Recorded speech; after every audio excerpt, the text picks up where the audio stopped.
Y yo soy Carlos Flores, su anfitrión. Estoy con el entrevistado y con nosotros Elena Argirakis. Nos está ayudando a entender el tema del TIMNIS, que por cierto es un tema de nunca acabar, ¿no?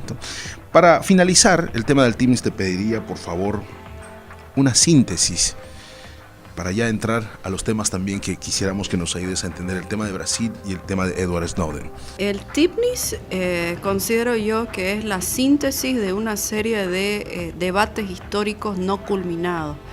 El debate del cierre de espacios, el debate de consolidación de estatalidad y soberanía, el debate respecto a los pueblos indígenas como actores y sujetos políticos y de poder.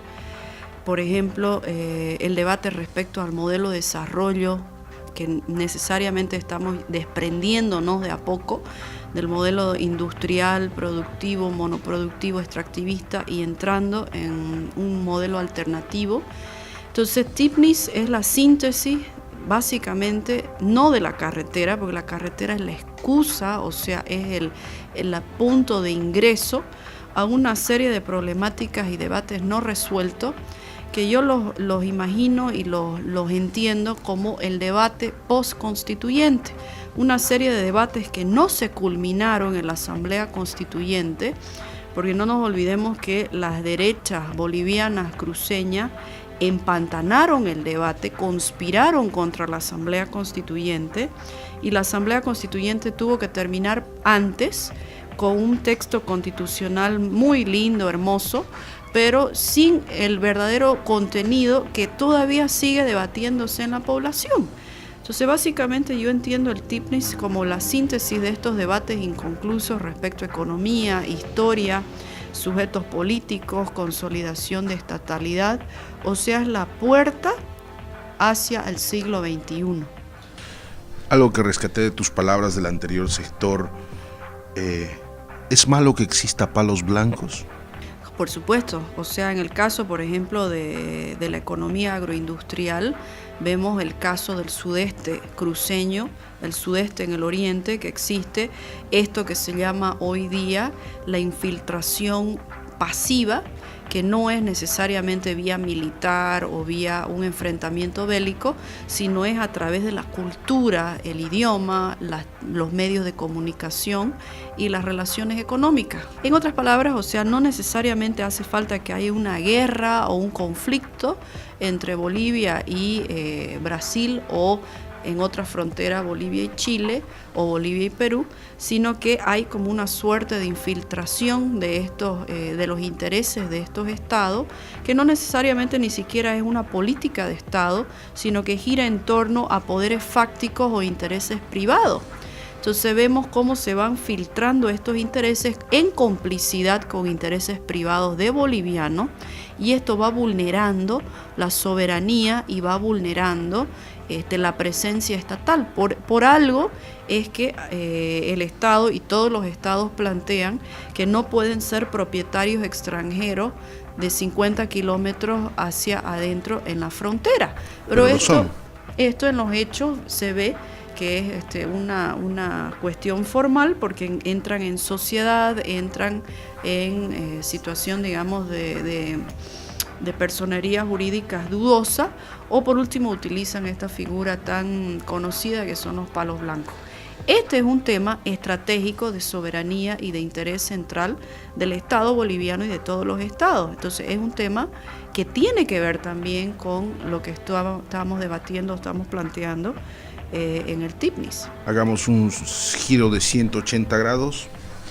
A ver, vamos a cambiar el tema de Brasil. Me decías, Carlos, estás utilizando mal el término revolución. Sí. Porque, bueno, leí en los medios que vos sos crítica de leer los medios y no buscar medios alternativos, los que te pueden reflejar mejor la realidad. Y me decías, no, el término revolución no. Pero en los medios dicen que se está incubando tal vez una revolución latinoamericana. Un poco haceme entender lo que está pasando en Brasil. Yo soy crítica con el denominativo de revolución, por ejemplo, aplicado en el caso de que hablaban de que la primavera árabe era una revolución.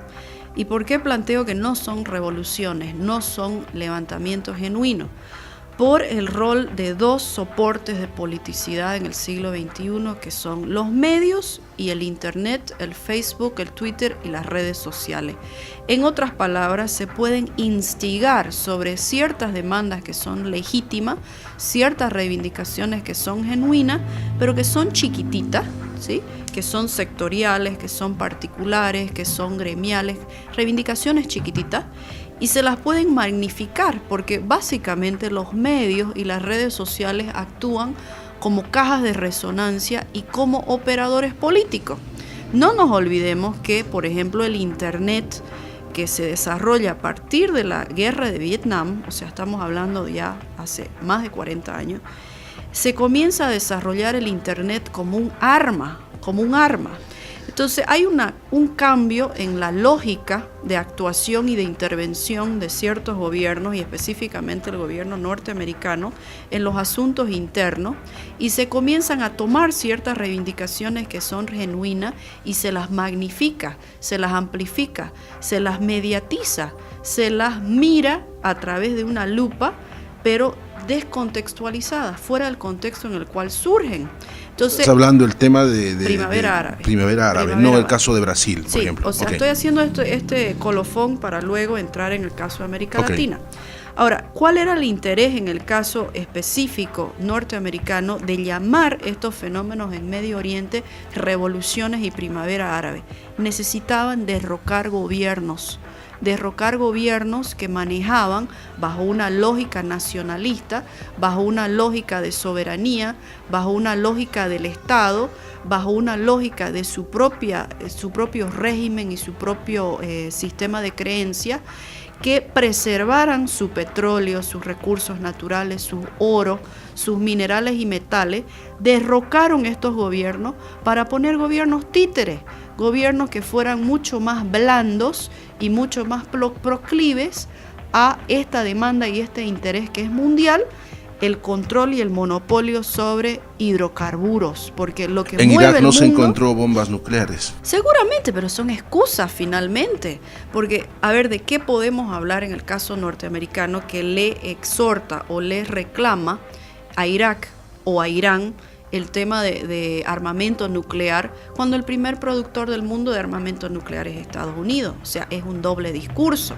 Entonces, básicamente ahí lo que yo creo y pienso es que hubo una tecnología de derrocamiento, lo que se llama el golpe suave, a través de la creación, montándose sobre demandas legítimas, la creación de estos movimientos sociales que básicamente son una respuesta, y aquí me vengo a América Latina, a movimientos sociales que son genuinos, movimientos sociales que los podemos ver y constatar en la calle, movimientos sociales que movilizan a millones y millones de personas, porque finalmente estos movimientos sociales o estos golpes suaves en Medio Oriente y en el caso, por ejemplo, norteamericano, yo tengo mis serias dudas.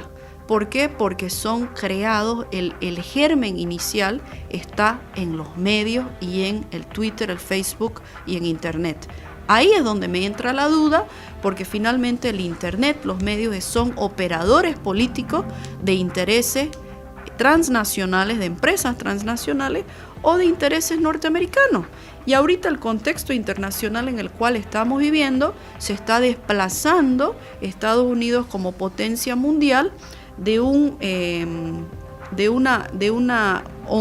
hegemonía mundial en torno a Estados Unidos, y con su contraparte europea estamos viendo que el mundo se está volviendo nuevamente multipolar y regionalizado, con una serie de hegemonías regionales.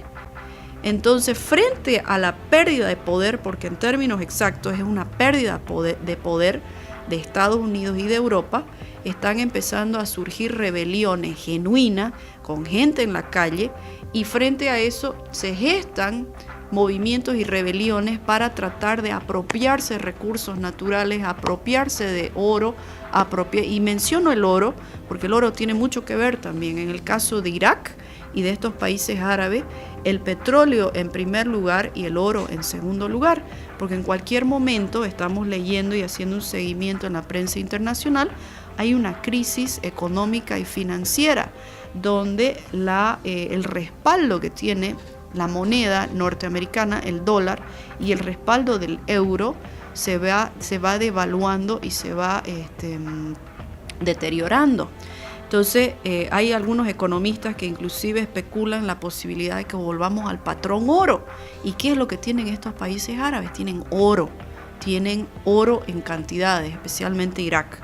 Entonces eso me lleva a mí a dudar de la genuinidad, del alcance, de la legitimidad y del número de las personas que muestran los medios con tomas cerradas frente a movimientos sociales en América Latina que no solamente provocaron crisis de gobernabilidad, sino crisis de estatalidad.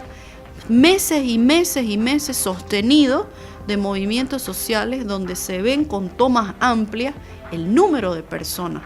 Entonces, por eso es que yo tengo mis serias dudas de aplicar, por ejemplo, revolución a la primavera árabe, y no me atrevería todavía a decir que es una revolución lo que está sucediendo en Brasil.